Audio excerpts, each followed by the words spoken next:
আমি ধর্ম উপদেষ্টা হিসেবে মন্দিরে যাই, গির্জাতে যাই, বৌদ্ধদের প্যাগোডাতে যাই, এটা আমার রাষ্ট্রীয় দায়িত্ব।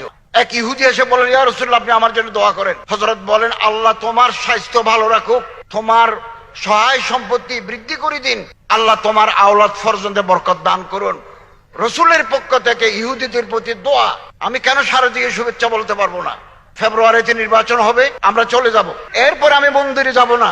গতকাল ফেসবুকে দেখলাম আমার মৃত্যু হয়েছে। আমার মৃত্যু একদিন হবে। ফেসবুকে আজে বাজে কথা লেখা হচ্ছে। কথা বলার স্বাধীনতা আছে, কিন্তু তার লিমিটেশনস আছে। আমার মন্ত্রণালয়ের অধীনে হিন্দু কল্যাণ ট্রাস্ট, বৌদ্ধ কল্যাণ ট্রাস্ট, খ্রিস্টান কল্যাণ ট্রাস্ট, ইমাম মুয়াজ্জিন কল্যাণ ট্রাস্ট আছে। আমি স্বরাষ্ট্র মন্ত্রণালয় মিলে আইন শৃঙ্খলা রক্ষাকারী বাহিনীর মাধ্যমে আমরা অসুরের মুখ থেকে দাড়িগুলো রিমুভ করেছি। আমি একটা মন্দিরে গেছি, তারা আমার গলায় উত্তরীয় পড়াই দিলেন। এটা আমি প্রস্তুত ছিলাম না।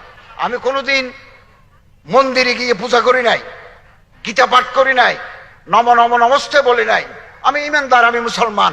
সাংবাদিকরা জিজ্ঞাসা করলেন, হুজুর আপনি মন্দিরে গেলেন, আপনার একেবারে ব্রাহ্মণের চাদর পরাই দিলেন, মাথার উপরে হিন্দুর টুপি দিলেন।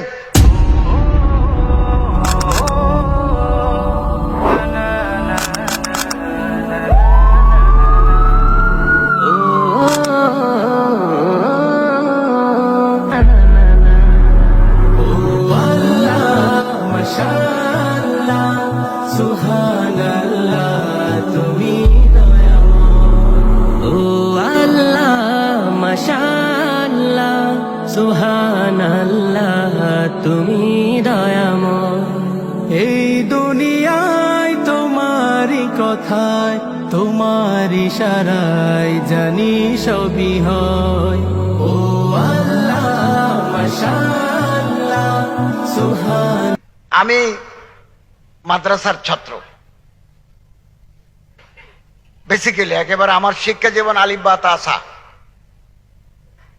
তারপরে তাকমিলে হাদিস, এরপরে BA honours, masters, MPhil, PhD করে শিক্ষকতা করেছি বহু বছর।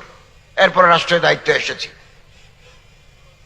আমাদের যে রাষ্ট্রীয় কাঠামো, এটা ব্রিটিশদের তৈরি করা, খুব ভালোভাবে বুঝতে হবে। এটা ব্রিটিশদের তৈরি করা। পাকিস্তানের 25 বছর, বাংলাদেশের 54 বছর, কিছু জোড়া তালি হয়েছে, কিন্তু কাঠামো ওয়েস্টার্ন কাঠামো, সেকুলার কাঠামো। আমি এই উপদেষ্টা পরিষদের একজন মাদ্রাসার ছাত্র, একজন আলেম উপদেষ্টা। আমি চাইলে সবকিছু করতে পারি না, মজবুরি আছে। এই মজবুরি আমাকে মানতে হবে। হ্যাঁ, আলেম ওলামারা যদি পার্লামেন্টের 300 আসনের মধ্যে 200 আসন নিয়ে তারা গভর্নমেন্ট ফর্ম করতে পারে, কাঠামো আপনারা বদলাতে পারবেন, আমরা বদলাতে পারবো। এর আগে আমাকে যদি বলেন শরীয়তের আইন আপনি নাফেজ করেন, I am unable to do it, এটা আমি পারবো না।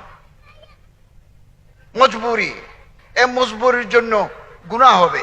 এই গুনার জন্য আল্লাহর কাছে তওবা করব। আমি ধর্ম উপদেষ্টা হিসেবে মন্দিরে যাই, গির্জাতে যাই, বৌদ্ধদের প্যাগোডাতে যাই, এটা আমার রাষ্ট্রীয় দায়িত্ব। আমি বাইতুল মুকাররমে যাই নামাজ পড়ার জন্য। আমি একজন 100% মুসলমান, ইমানদার মানুষ, মুত্তাকি। আমার কোনো খারাপ অভ্যাস নাই। আমি কোনো নারীর পিছনে দৌড়ি না, আমি কোনো টাকার পিছনে দৌড়ি না, আমি কোনো সুন্দর ছেলের পিছনে দৌড়ি না। আমি একজন খাঁটি মুসলমান। আমি মন্দিরে যাই to discharge my official duties. আমার উপর যে রাষ্ট্রীয় দায়িত্ব অর্পিত, এটা পালন করার জন্য যাই। বাইতুল মুকাররমে যাই নামাজ পড়ার জন্য, প্যাগোডাতে যাই আমার রাষ্ট্রীয় দায়িত্ব পালনের জন্য। আপনি মন্দিরে যাবেন কিনা এটা আপনার ব্যাপার। আমি যাই তাদের নিরাপত্তা দেওয়ার জন্য।